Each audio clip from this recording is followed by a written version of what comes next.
چې د افغانستان ورونه په دې باندې ډېر زیات خفه شوي دي چېرې په افغانستان کې یو پلار ولګېدو او هغې خپله لور ژوندۍ ښخه کړه نو خامخا چې داسې قسم الفاظ کله د یو ملک خلاف راځي نو هغه ملک والا به پرې خفه کېږي په سوشل میډیا باندې یو ویډیو ډېره زیاته وایرل ده خو د دغې ویډیو حوالې سره مختلف قسم خبرې راځي مکمل حقیقت څه دی په دې ویډیو کې در سره شریک کومه د سیټ کې به تاسو ته دغه ویډیو ښکاري هم چیرې یو ماشومه ده او دغه ماشومه ژوندۍ په قبر کې ښخه شوې ده دلته کې دې ویډیو له د نفرت یو رنګ ورکړی شوی دی چیرې داسې خلک هم شته دی چیرې ژوندۍ نوڼه ښخوي یا هغه ژوندۍ نوڼو سره داسې قسم کردار ادا کوي خو زه هم که دلته دې له د محبت دغه رنګ ورکړی وی چې کوم حقیقت دی نو زه هم دې ویډیو به یو ډېر اهمیت لرو دا پیغام به یو ډېر ښکلی تللی وی چې د یو پلار زړه د یو بچي دپاره څومره دردیږي افغانستان کې دا واقعه شوې ده چې یو ماشومه د دې حوالې سره دا خبره کنفرم ده چې دا ماشومه ملګرو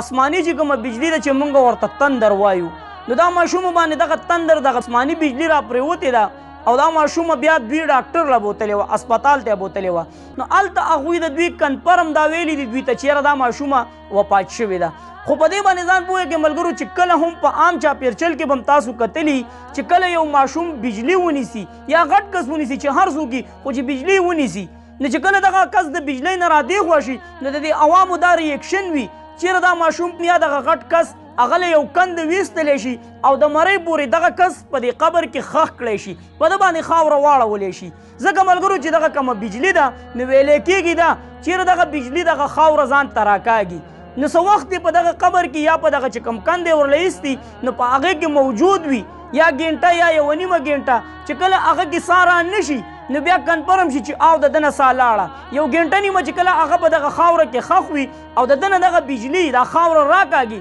نو په ده کې ساه راشي نو دا ماشومه چې کله ډاکټر له بوتلې ده نو هغوی ورته ویلي چې یاره دا ماشومه مړه شوه دوی راغلي دي دلته کې چې کله کور کې سملولې ده په کټ کې هغه جړاګانې غوغاګانې به وي ځکه چې بچی و هغه پلار نه تپوس وکړئ چې د دې قبر خواته ناست دی چېرې ستا څه احساس دی د دې خپلې لور دپاره هغه جړا هغه غواګانې ورته شروع وي ملګرو خو بیا ویلی کېږي دا چې د ماشومې لاس خوځولی دی نو دوی په شک کې شوي دي چې یاره دا ماشومه زما په خیال چې ژوندۍ ده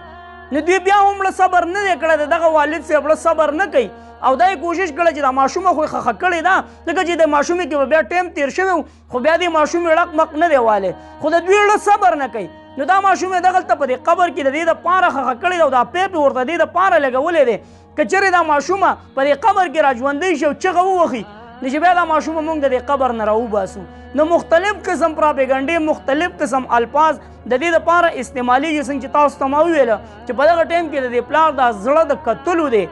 چې دا پلار دې بچي ته ناست دی په دغه سور نور باندې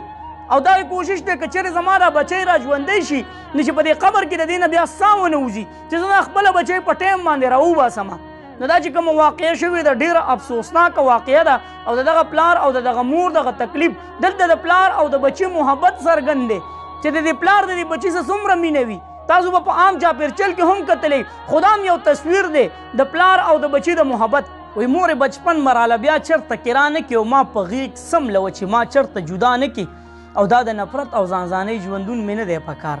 بچپن به بیا راشي دا خوب به مې رښتیا نه کړي دا پلار دغلته ناست دی د دې دپاره که چېرې زما دا بچی چغه ووهي او دا را ژوندی شي نو چې زه دا خپله بچی د دې قبر نه راوباسمه نو مختلف قسم چې کومې پراپیګنډې دي اول خو زه عاجزانه ریکویسټ هغه سوشل ورکرانو ته کوم چې مهرباني وکړئ سوال درته کومه چېرې داسې قسم پراپیګنډه مه خوروئ داسې قسم الفاظ مخې ته مه راوړئ چې په هغې باندې د خلکو زړه ته درد رسي چې د افغانستان ورونه په دې باندې ډېر زیات خفه شوي دي چېرې په افغانستان کې یو پلار ولګېدو او هغې خپله لور ژوندۍ ښخه کړه نو خامخا چې داسې قسم الفاظ کله د یو ملک خلاف راځي نو هغه ملک والا به خفه کېږي نو مختلف قسم الفاظ دغه افغانیان ورونو هغه سوشل ورکرانو ته استعمال کړي دي کنزل ویناګانې پکې هم شوي دي چېرې ستاسو پاکستان کې داسې روان دي ستاسو پاکستان کې داسې چل کېږي او په افغانستان کې دا واقعه نه ده شوې دا واقعه چې په افغانستان کې شوې ده خو د دې چې کوم حقیقت و هغه مې ستاسو سره شریک کړه مهرباني وکړئ چې دا ویډیو د ټولو ملګرو سره شیر کړئ چې د دې حقیقت نه ټول ملګري خبر شي چېرته مې الله خاد آباد